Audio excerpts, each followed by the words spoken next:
Okay. Call to order the Nelson County Board working session, April 2nd, 2015, 5 p.m. The first is, do we have any changes to the agenda? We've made some changes since we sent this to the media. We've added the fuel contract renewal and I believe the audit to the agenda, but we'll follow this as it is unless y'all have something. No, but we got this one through the website. Yes. That's what I thought, because I remember saying, Yes. okay. Three. First, we'll have efficient resource management, and that's NCELS contract, and that is Mr. Hopkinson. Just take a seat. If you want to hear about this. All right. Stuff organized, all right. You've already done that. You all approved in March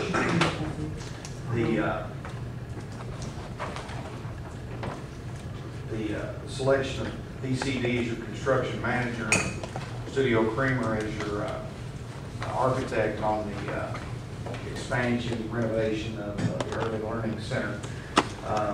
And we actually had an email today trying to start the planning process as we speak. And I think we'll settle on a date here in the next couple of weeks to start those conversations and to try to move as quick as we can. Of course, the goal is that to open, be finished opening when we start school in 2016. The contract that we'll be presenting to you on the 21st is a standard boilerplate required contract of the Department of Education.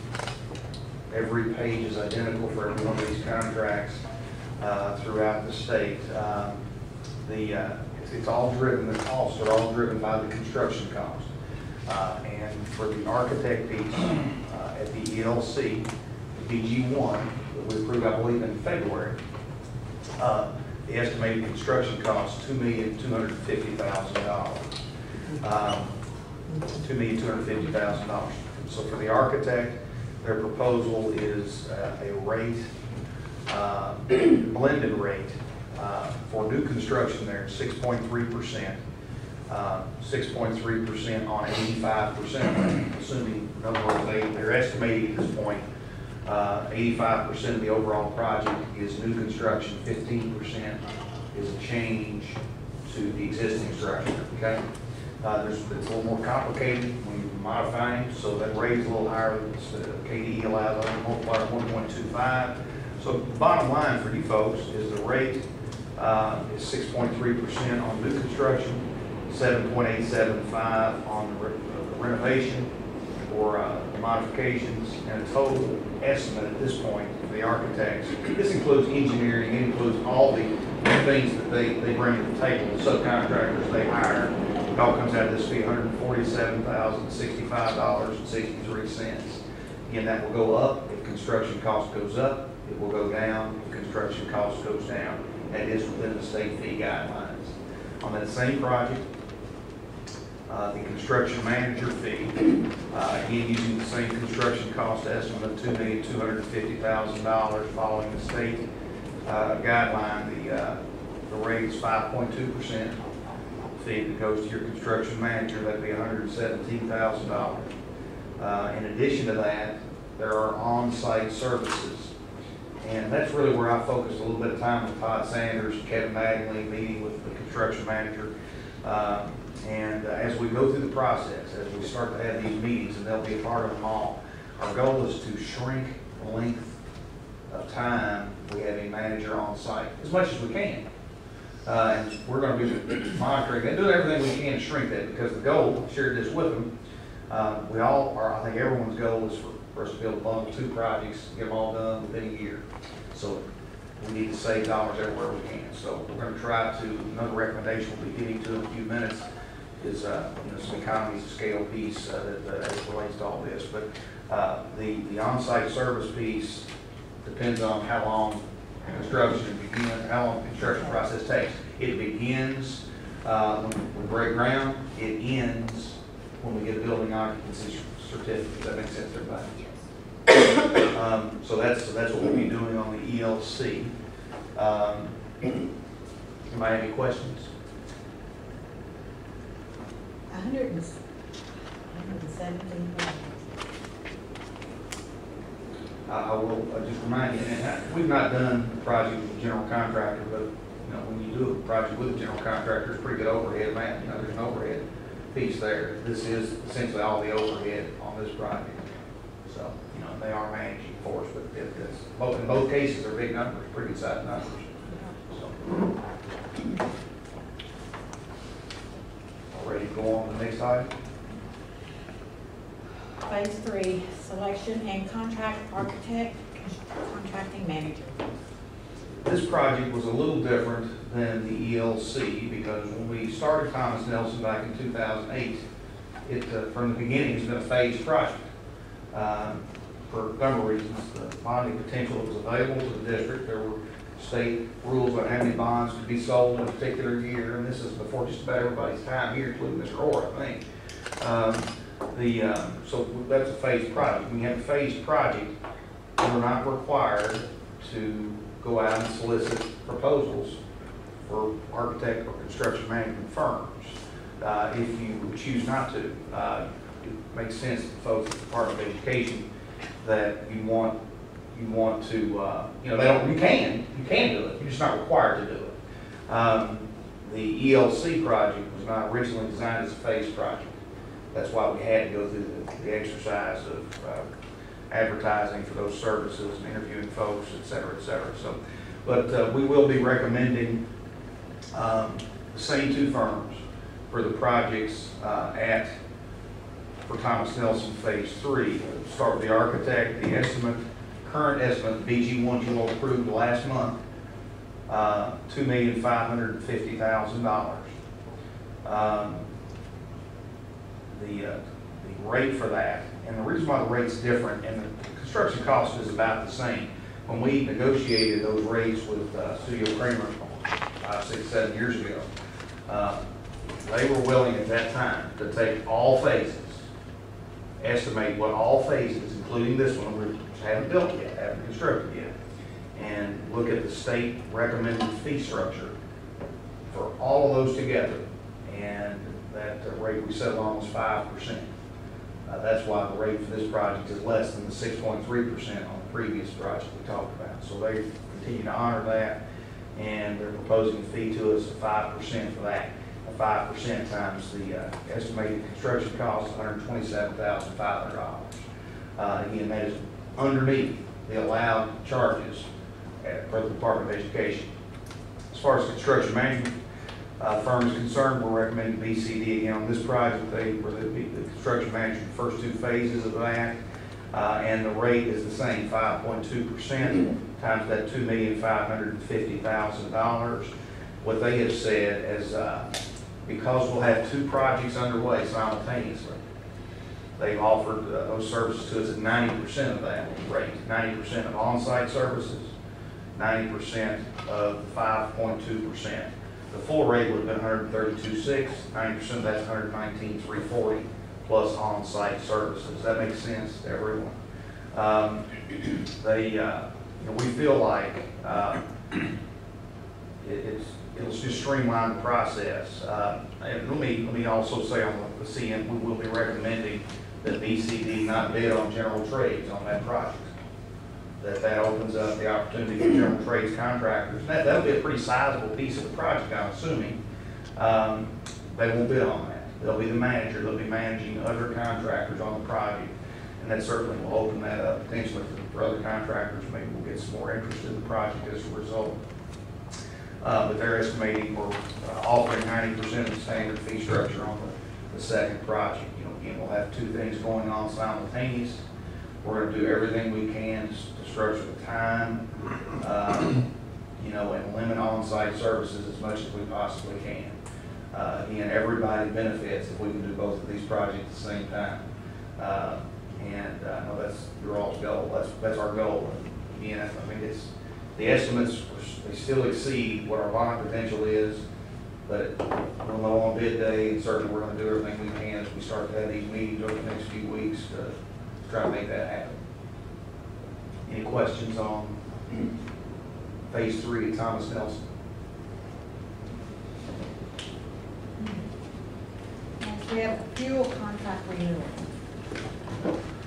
Folks may recall, we've got a couple of new board members, but you may recall every year, or sometimes we award this for multiple years, but what we've done, as long as I've been here, we've always bought fuel based on whatever the current index is. If we need fuel next Friday and we get it delivered next Friday, our price has always been tied to whatever the price is. I get an email every day.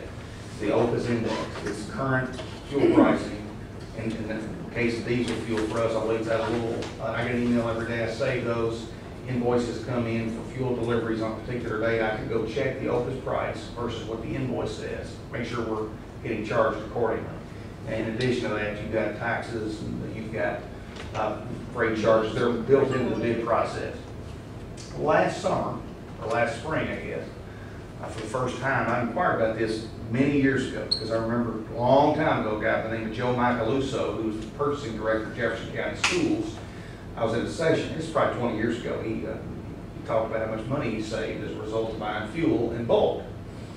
We've not had that available to us until the year we're in now. So we came to you guys in, I guess, probably May of last year. We were able to recommend, we did recommend a fixed price at that time. It was about, we were estimating about 15 cents less a gallon than we paid the previous year. You guys approved that, and of course, not long after we made the selection to go with a fixed price for diesel fuel and gasoline, everybody in here knows what happened at the gas pump, right? Prices started to drop. So as a result of this past year, we would have paid less for fuel had we gone with a variable price. But I will say that I don't think anybody could have expected that to happen.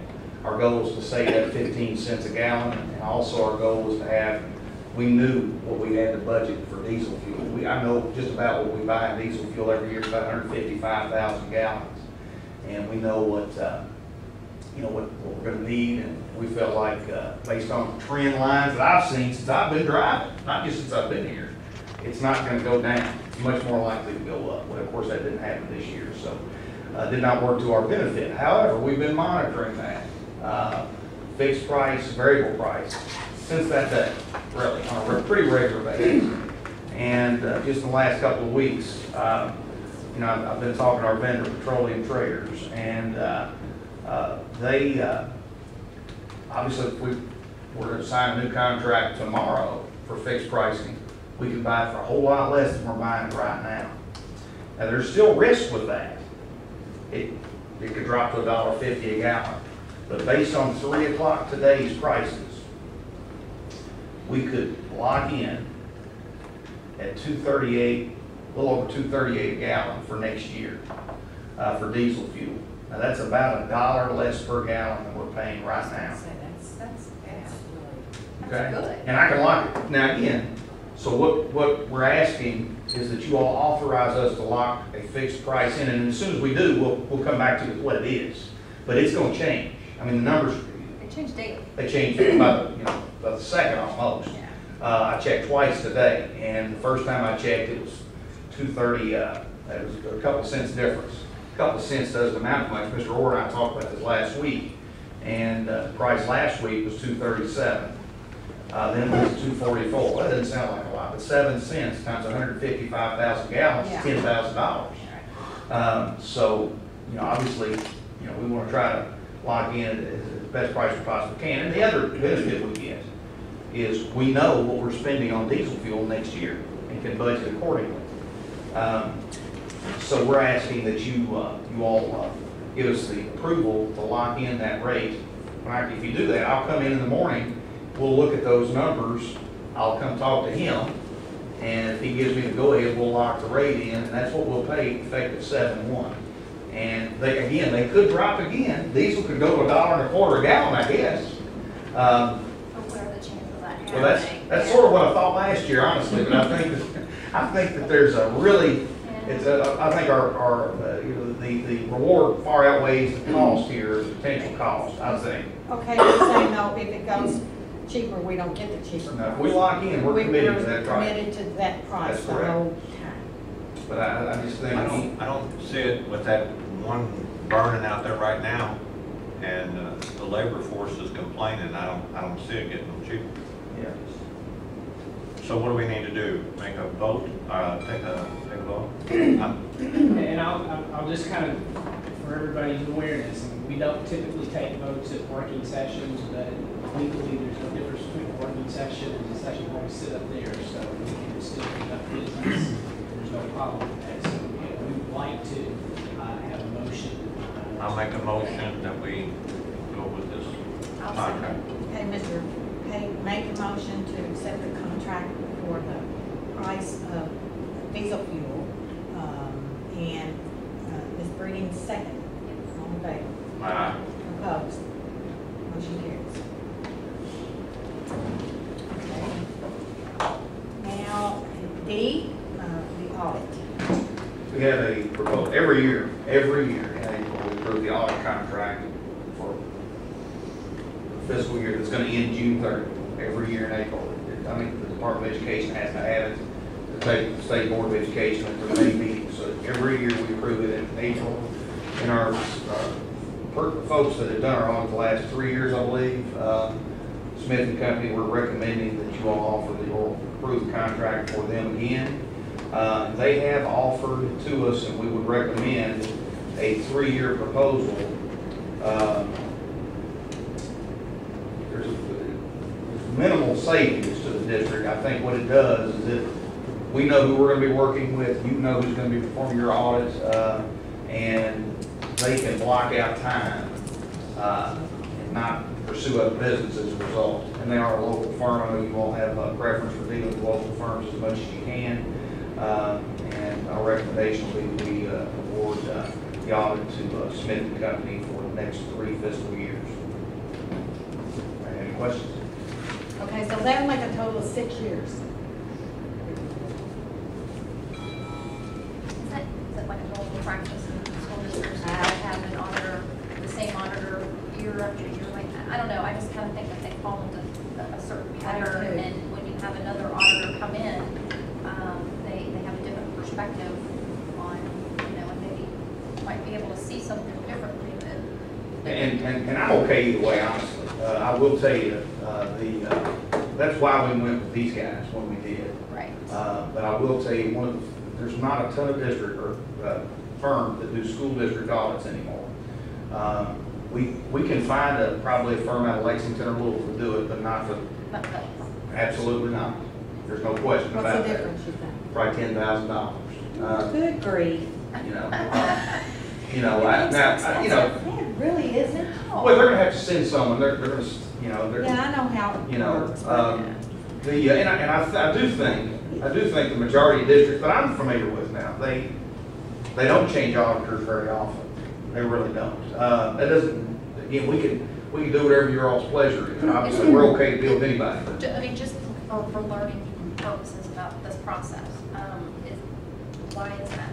Why did they not change? Well, I think Munis is specific to school districts. I'm sure a lot of folks, you're not the only one with that opinion, but it's specific to school districts. The rules are different. The rules change. The rules are changing this year. You may have. I think we mentioned a couple of times too, possibly. We're going to have to record on our financials this year. You see in the newspaper, you've heard us talk about the deficit in the retirement systems, right? So we'll have to record that. The auditors have to get trained in how to show that on the financial statements. That's all new. And a lot of firms are not going to invest the time to get trained to learn those things unless they have a book of business in school audits. Does that make sense? So it limits the folks that are interested. Again, I think the other point you could make about an auditor that sticks with you for a while, they don't look at the same things every year. They don't look at the same things. When they come in, they just do a sampling. I mean, we've got vendor files, thousands, I guess. We've got certainly hundreds we use a lot every year. they don't spend a ton of time, or they can only pull so many vendor files. So the longer they're here, the deeper they dig. Does that make sense?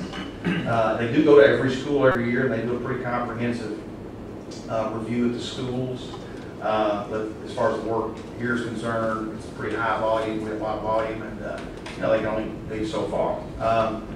But again, we're okay with whatever makes you all the most comfortable. I just think it's probably in the district's best interest. We've got an auditor, they're more familiar now with Munis. I think they've dug deeper the last 2 years. They pointed out something on the financials this past year that they didn't mention the first two. Honestly, that can be frustrating for us. Isn't the purpose of this though is to keep everybody honest, right? Right, that's, Okay, 6 years, they've been here 6 years. no, they've been here Three. How many? three, I believe. 3 years? I believe they just finished, this will be the This is the fourth third. year. That's not bad. If we approve this, it'll be 3 more. Okay. The only thing No, I'm okay with that. yeah, because they're not there to catch anything, not catch a thief, as they say. That's not what they're for. They're just to see if everything's in order. And I understand why we want to keep somebody in Barstow, I really do. But to me, and being that I was one that they audited twice, that if they don't find something wrong, this is my opinion, if they don't find something wrong, it's almost like you didn't do anything. You know what I mean? I mean, they're there to find something wrong, because then you think you've got your money's worth.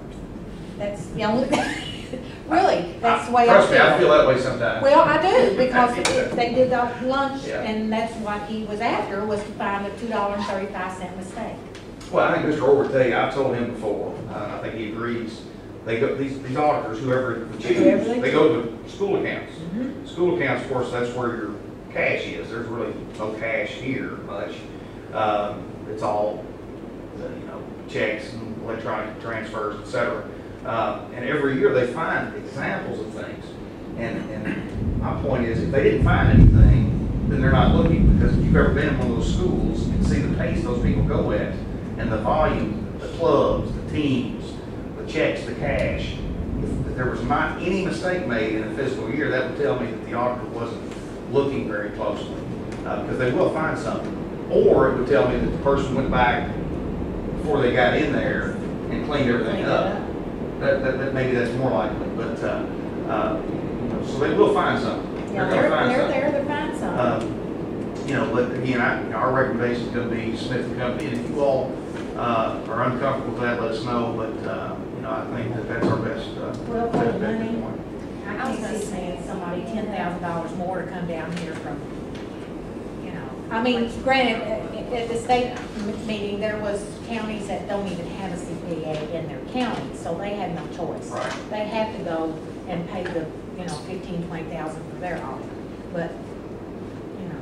Sure. Well, didn't, in the schools, everything changed anyway, it all comes back to here for all the booster clubs and everything, it all comes back here. Well, it's at the school Well, level. it's at school. It's all at the That's, school level. Okay. And we actually, just so you all know, while we're on the topic of audits, let Mr. Orr report his chair. If he can't go to sleep tonight, just maybe it'll help him if he's struggling. But we have a third party.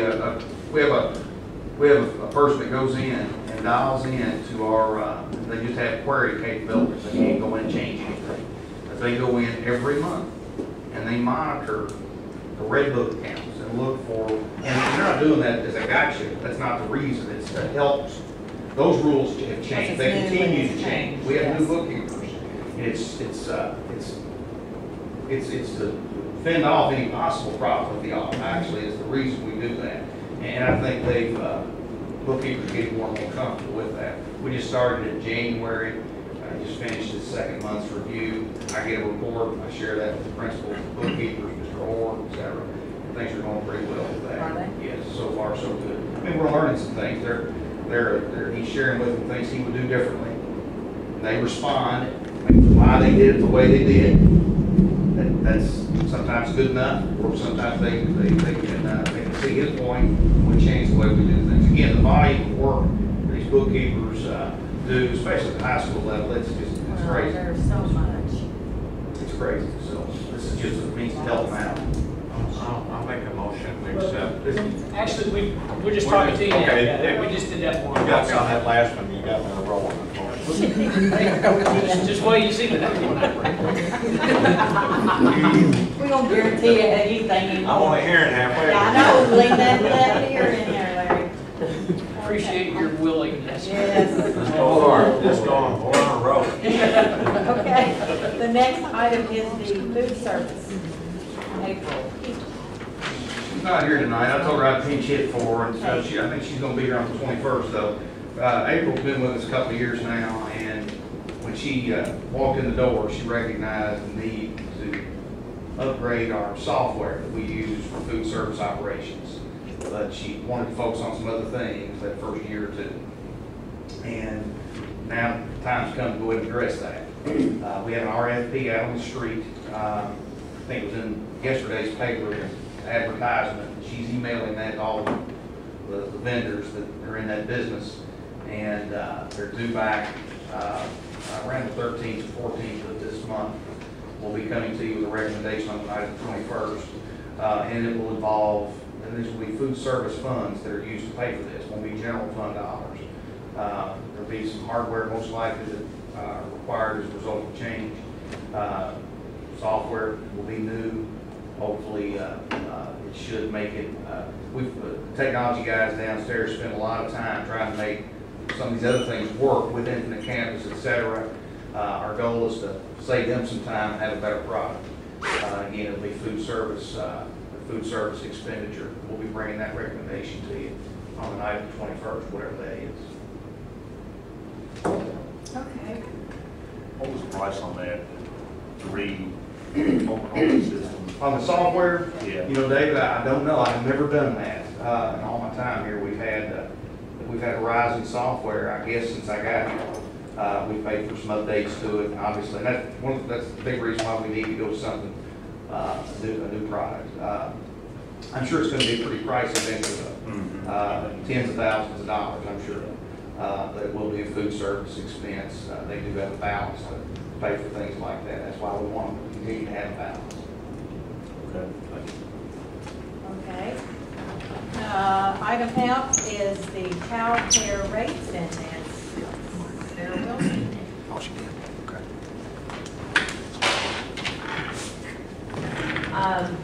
Our childcare rates have not gone up in over 5 years.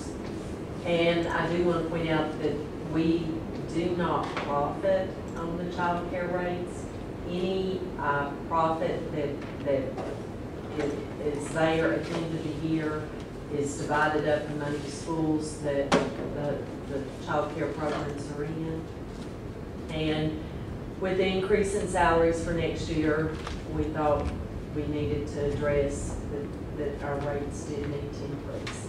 And I do want to tell you that I've got Brenda Hickman here with you tonight. Brenda is our Director of Child Care and has been for over 5 years and probably one of the most knowledgeable people in the state about operating the program. So I brought her tonight in case you all had any questions. And also one of the hardest working And, I've ever seen. well, we were teasing her Fantastic. when she came in that this is a break from what she'd been doing. I had to pull her in here. By big names. Who's your mother? Cecilia Hickman. You're thinking Martha Hickman, aren't you? Yes, She's because my you do aunt. favor. She's You my do aunt. favor Miss Hickman. Yes. Wonderful lady. I know that's neither here nor there. We've done some comparisons, and we know that this is still very competitive for other child care programs that are around. So we do always want to try to maintain that balance between covering our costs, not going in the red on something like this, but then also making sure we're not making for hardship on our families. Am I allowed to ask questions in regard to the pricing? What is the justification for the $4 jump for the employees?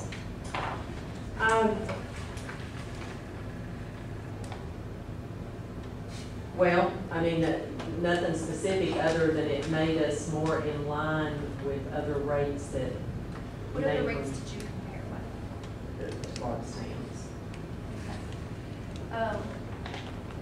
with Bardstown being compared to, and I've seen that,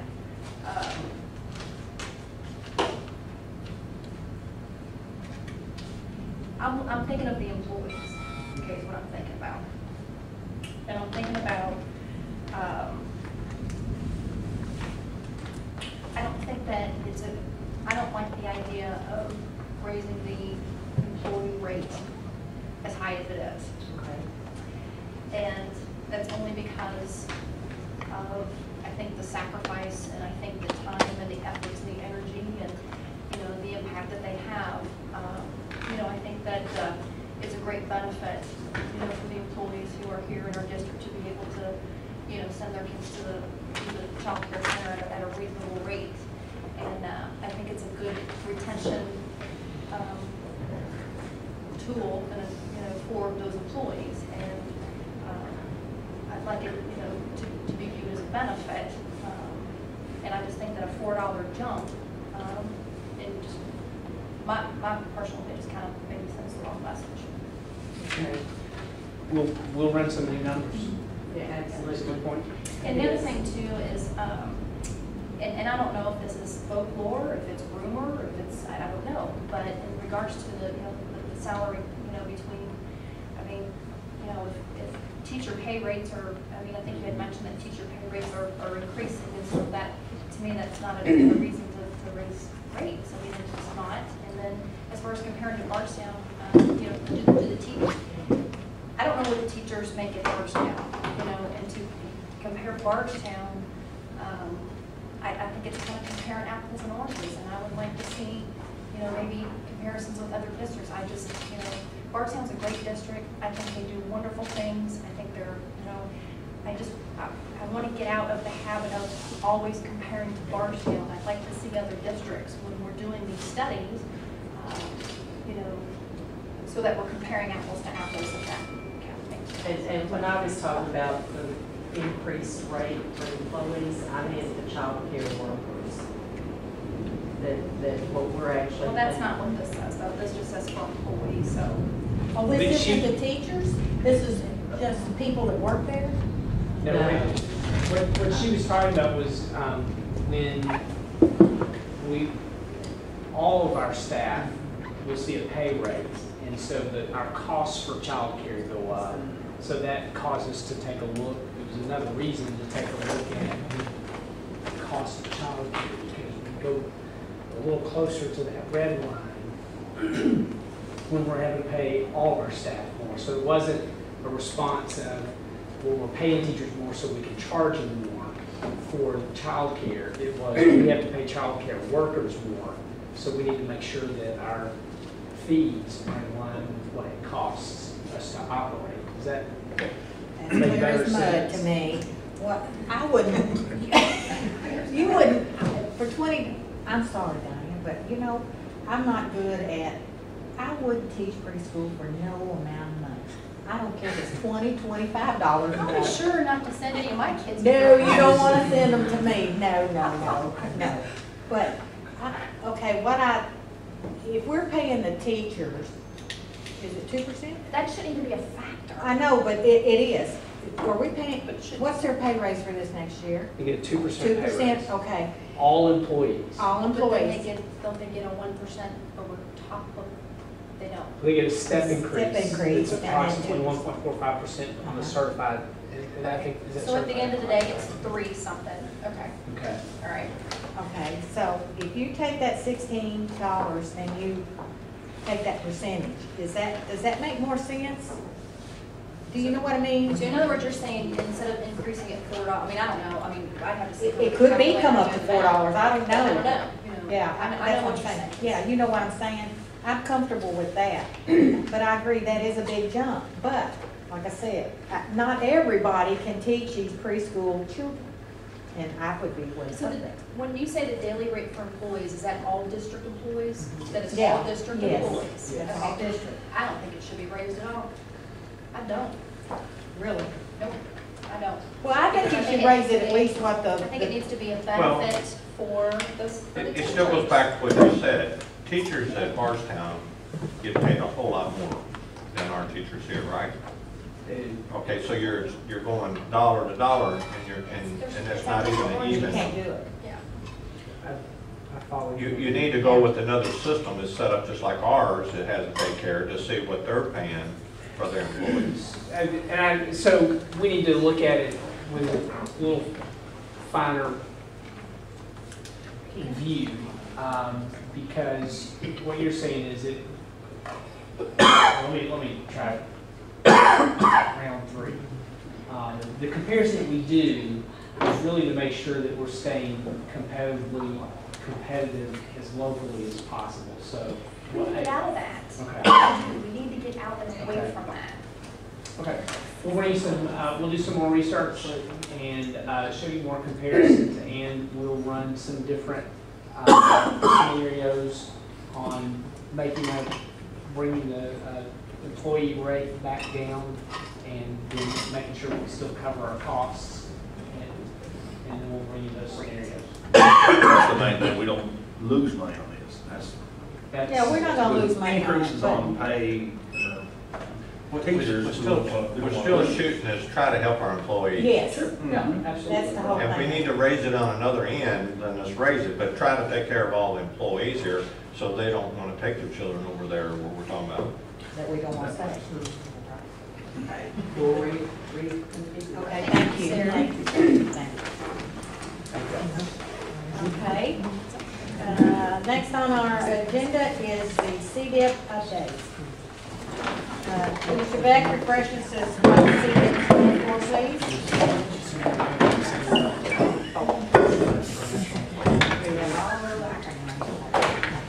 Always. Taught me well. CDIP, Comprehensive District Improvement Plan, and the schools work on a comprehensive school improvement plan known as the CSIP. We deal with 5 areas with the CDIP and CSIP. They are student achievement, and that is our first area, GAP students, second area, college and career readiness, and then we have graduation rate, and then the last one is the PGES goals. What I'm going to be talking to you first today is about the student achievement. I will go through the elementary schools, and then Ms. Kim can take over for the secondary, and then we'll go to non-duplicated gap. Okay, let me ask something Yes, before ma'am. we get started. Uh-huh. Okay, in the years past, we have looked at this across the board this way, okay? And everything new that was added year by year was put in a different highlight, okay? So just to let you all know, if it's been added new, is that correct? We're still doing it? Everything that you see is new or since the last time we met. Okay, now what I want to know is, I want to follow through what I thought we were doing is everything added new, highlighted, Highlighted.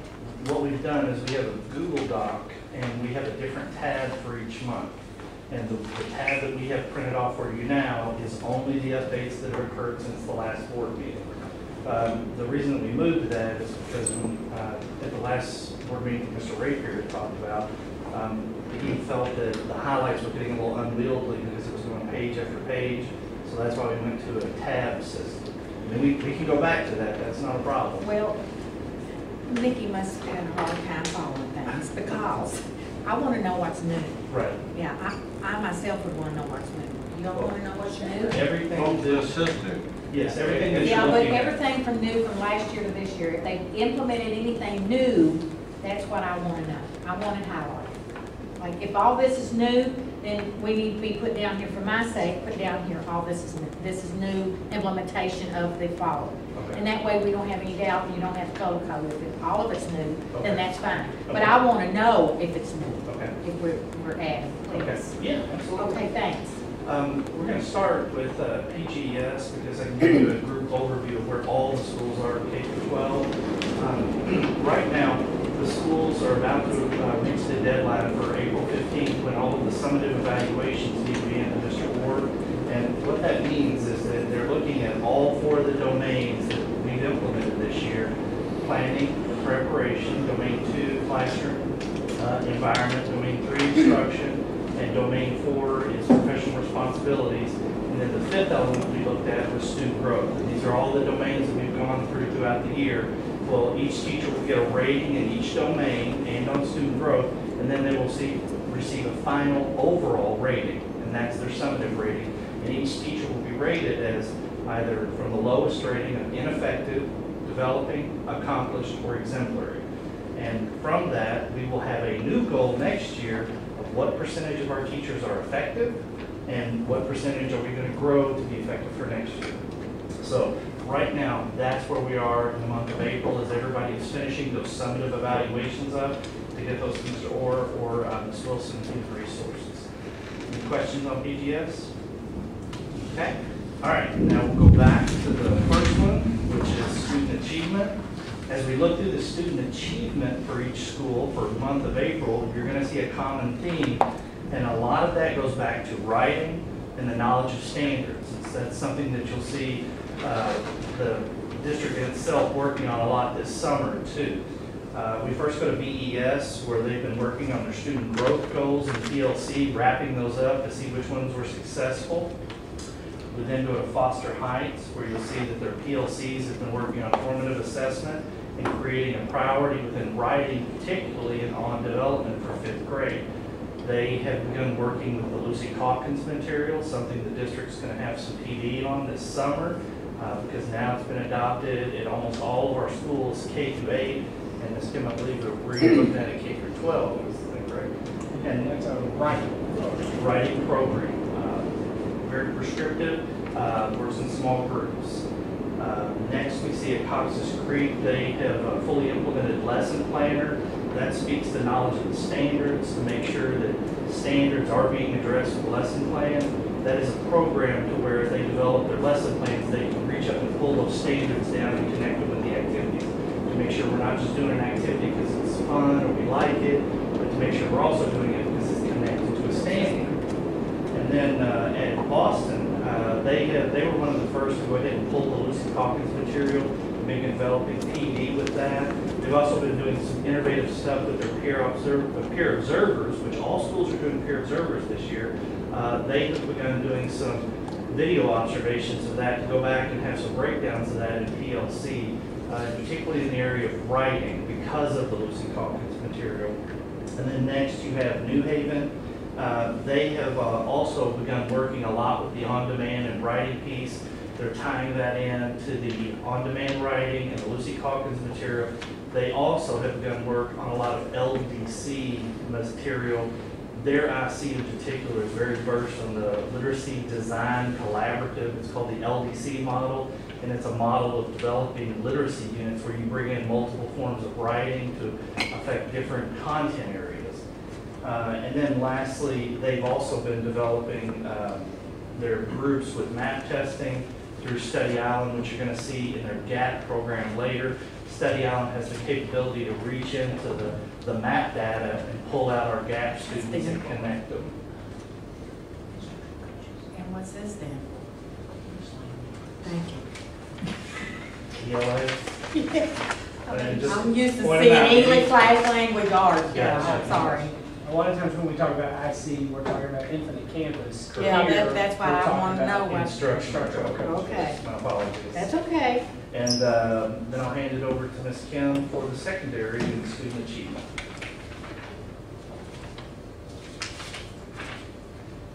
In student achievement at the secondary schools, we've been working with various programs that will give the student support. Some of those would be the coaching piece.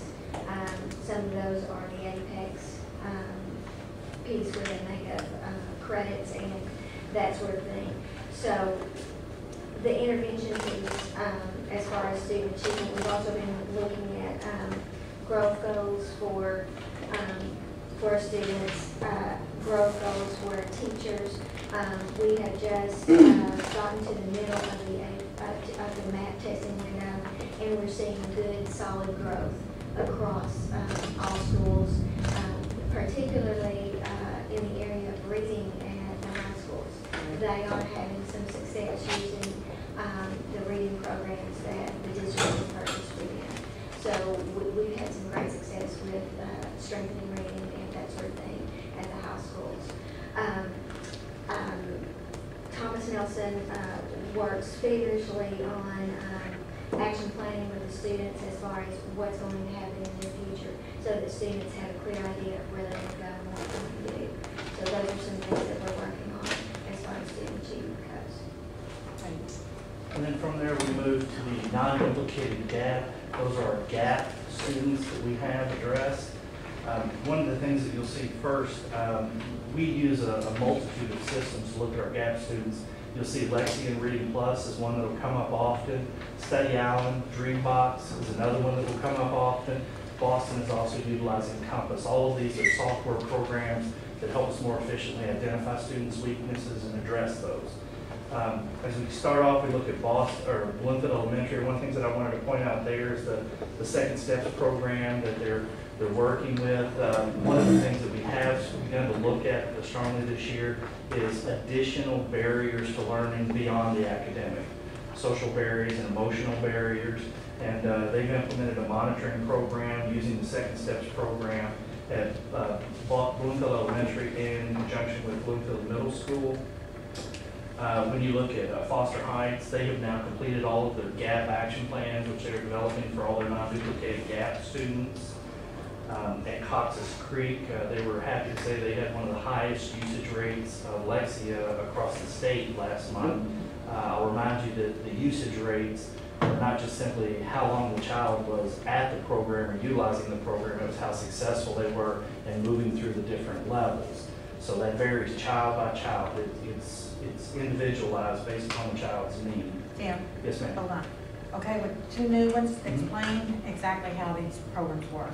Lexi and Reading Plus are online-based programs which you can access. We don't have them on any one particular computer. The child has a username and log on. That's why the Chromebooks have been so effective getting to that, because they can utilize it at home. In fact, an interesting note that I can share with you is that during some of the snow days, our Lexi and Reading Plus uses actually went up and did not drop off. Because they've got the children so acclimated to, you've got to get your Lexi Reading Plus time in. And the programs do different things and address different skill sets. Like one of the unique things that Reading Plus does is it has a tracking system where it will only give you the sentences and the words at a specific rate, because it knows what rate you should be reading at. It keeps those middle and upper kids from skimming across something and not really reading it through. So it forces them to have that tracking skill. And at the lower rate, what it does is it looks at the lexile rate of each of the words in the passage, and it begins to slowly move those up as you get better and better at it. And if you stumble, it automatically pulls those down. The children don't see the rates going up and down, only the content comes at them at different rates. I think it's neat. Yeah, because when I got on here, I didn't quite understand until, so I just thought, you all want to know what's going on. And I may have a silly question, and forgive me for my ignorance, but what is non-duplicated? No, that's not a silly question at all. It was actually very complex when that first came out. In 30 seconds or less, what used to happen was the GAP students, as they were, students that traditionally underperformed on standardized tests, students of free and reduced lunch, minority students, students of poverty, those students were counted in each and every situation. So on the old system, under the CATS assessment, a school would take their score as a sped ed student and as a free and reduced lunch student and as a minority. So if those students did well, it helped the school 4 times. But again, we are talking about a group of students that traditionally underperform, so it would hurt the school score 4 times. So what they've done now is all of the students are now put into what's called the non-duplicated gap, meaning once you're a GAP student, you're a GAP student. If you're a GAP student for 4 reasons, that's fine. If you're a GAP student for 1 reason, that's fine. But we look at the entire GAP group for no duplication. So this is not a silly question at all. I think we left off with Boston, and Boston is still utilizing their Compass program. It's a program they've had for a couple of years now. They were able to get that through the 21st Century grant. They are also realigning their middle school intervention groups, and they are still deciding whether or not they're going to go with Dreambox or Study Island next year. That's something we have a lot of schools on the cusp of trying to make a decision. Some schools are leaning towards study islands, some schools are leaning towards Dreambox. We have issues with the alignment with study islands very strong, but the student engagement piece of Dreambox is very strong. So what we have is we essentially have half the district doing one, half the district doing the other, and we're going to look at the data because as we do with everything, we don't do it based upon a feeling, we do it based upon what does the data show us, which one was more effective. And then lastly, with New Haven, they're working with Lexia, Reading Plus, and Study Island. And again, going back to Study Island, that's tied to NWEA, which is the company that makes the MAP test. So we're able to pull that MAP data, put students on a specific strand in mathematics or English language arts, ELA, so it facilitates it faster. The concern is it is engaging as, so we always have to balance all those decisions with all those different factors. And that's all I have for the I can give you an overview of what's been going on in the middle and highs as I've been visiting with them. The MAP testing is ongoing right now. We will complete that the week after spring break. They have been testing for about 3 weeks right now. Some students need to test again, some students have a bad day, so we allow them to go ahead and test again. It's been really exciting because they will tell you, if you walk down the hall and they know that you're interested in that, they will stop you to tell you exactly how much gain they've made and that sort of thing. Today and yesterday, well mostly this week, I've been meeting with principals and in the data room, they have data walls. And so all the students are on a card and they're listed on the wall so you can target them. And so one of the joys is watching them move their data cards to show, the growth and the gains that they made. So I've had a really good time visiting this week and watching them to do that. Cheryl and I have also visited, targeting this non-duplicated gap group. We have visited with PLCs for sped teachers. And we sat down and listened to, their concerns, listened to the good things that they've been doing, and just sat down with them to plan, where are we going next, what are we going to do with this group of students or that group of students, what does the data look like? Because when you go into the K-Prep window, which will be in May the 12th through the 18th, we must have verification of all of the accommodations that we've given students during the year. So that's what we've been talking to them about, and they're doing a really good job of gathering the data for us so that we have a support and we know that all of that is in place. So that's pretty much what I've been doing with the middle and high schools, going around visiting and hearing their results and the good things that have happened with their interventions on these students who are in the gap. I notice everyone's in a different area, Oaktucky Home, Cosh Creek, and all, everyone's got different plans. Is that something they do from testing and then they implement different strategies? Is that what's happening? Mm-hmm. We, the teachers analyze the data. They disaggregate the data and look at what the needs of the students are. And then depending upon what best suits the teachers' experience and their knowledge base, then they can choose the interventions that they think will best fit that group of students. So it's principal ones really, and teachers that's really setting up these plans, that's want to put these plans in place? Wait, Okay. All right. wait a minute. When I came on the board, I was explained to how this all works. So somebody may want to help these two out about who sets the standards. What a teacher does to achieve those standards, but who sets the standard, which is? Tell me the standard you're talking about. No, you just tell me. Well, let me. Lulu is gonna know what 2 + 2 is, but Lulu is in, let's say she's in kindergarten or something. I'm just out there saying something, okay? Who sets a standard that Lulu's supposed to know what 2 + 2 is? So you've got the Common Core. Okay. I've already been through Common Core 101. Oh, okay. Well, then We took good care. Okay. But just to quickly run through the answer very quickly. Common Core sets those standards. Here's what kids ought to be learning in each of the areas as we work through K-12. Then what I thought you were going to ask, but it might still be helpful to mention, and I think this goes to David's comment, you are seeing that there are different approaches to catching kids up if they're in that non-duplicated gap. There are different approaches for student achievement. At all the schools, there are going to be some differences because every school's got different personalities, different leadership. But if you were to go back and look at our plans from 3 or 4 years ago, they would have used completely different acronyms, completely different language. There's been a lot more alignment among the work of the schools. And really, one of the things I was proud of for this year, we kind of set this up as our mantra, especially at the beginning of the year, was to say from central office, we've got leadership at our buildings. They're sharp people. They know how to work with their teachers. They know their kids. Our job is not to tell them what to do, but to make sure that they have everything they need to get done what's needed for kids.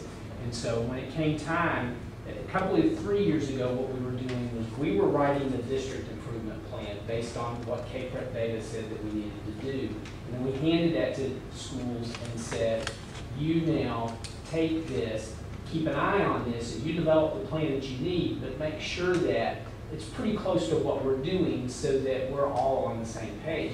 And really this year, we brought principals and instructional coaches together and said, okay, we're going to do this all together. And collaboratively, our principals worked with us to develop the district improvement plan so that when they left that, their school improvement plan had a really good run and start. They could take that back to their building leadership and flesh that out with the needs of that school. So you'll see some differences, but it's working better and more smoothly all the time.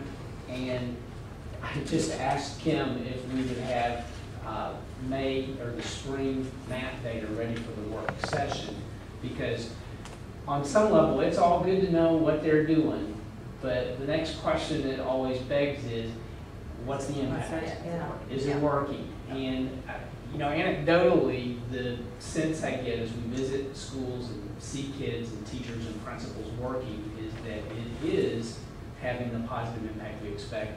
The map data is going to give us a good predictor for what we can expect when K-Prep data comes in the fall of this year.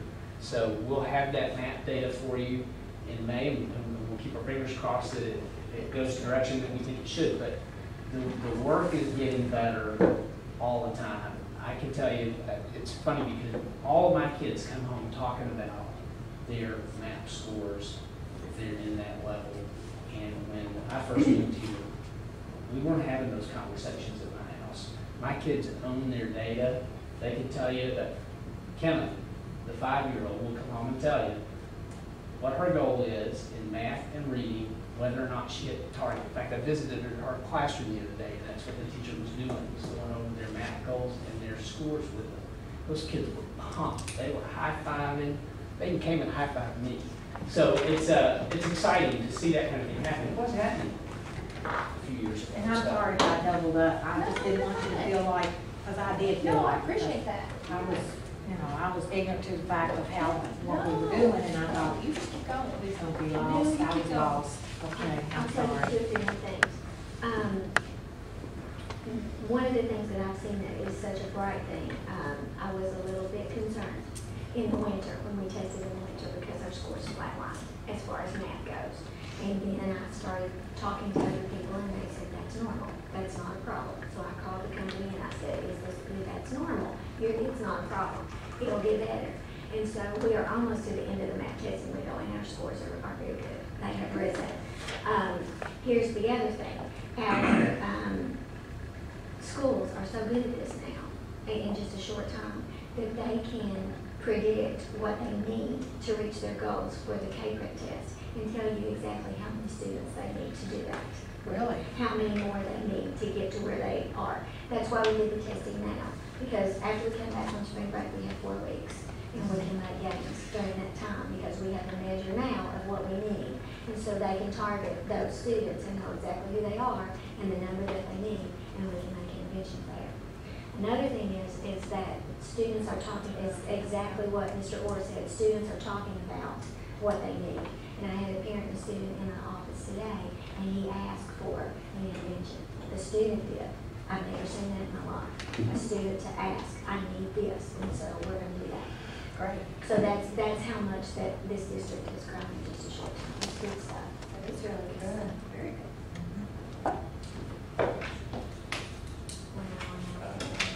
Where were we? We're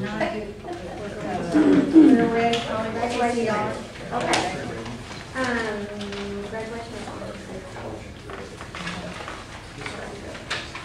College and career readiness, we've done, many things. What we're getting ready to do right now as far as college and career readiness is junior two high schools. That's our big push right now. That will be happening, in the next 7 weeks, and then we'll have mock interviews and that sort of thing. So we're getting those volunteers, we're getting all of that set up and scheduled right now. Thomas Nelson High School is doing the in-story is what they call it, and that the students are writing their own story. From the time they enter as freshmen, here they are, and here's where I want to be as a senior. And so those in-stories are happening. Nelson County High School, as far as college and career readiness is working on an advisory advisee program. They are in the process of planning that, getting that in place, doing the career coaching, doing the interventions in the intervention room, and working very hard on reading. That is a big thing. We have some preliminary data from some testing that we have done prior to this week, and the scores look good. I can't report those to you, but I can tell you we look good.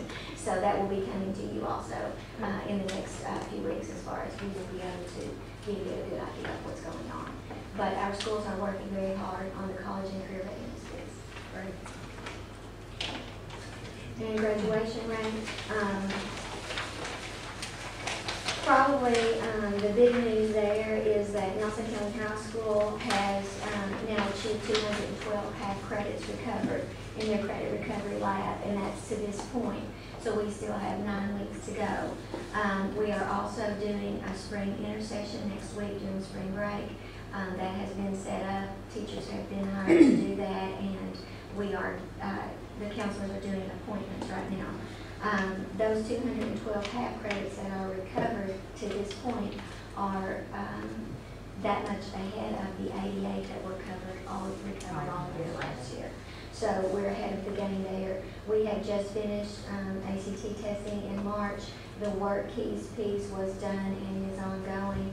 The COSA assessment has been also done for career readiness and those trade careers. So we're in the process of getting all the testing finished there. Our middle schools are working on student conferencing. We have students who want to be in charge of their own learning, so that they have invited their parents to come.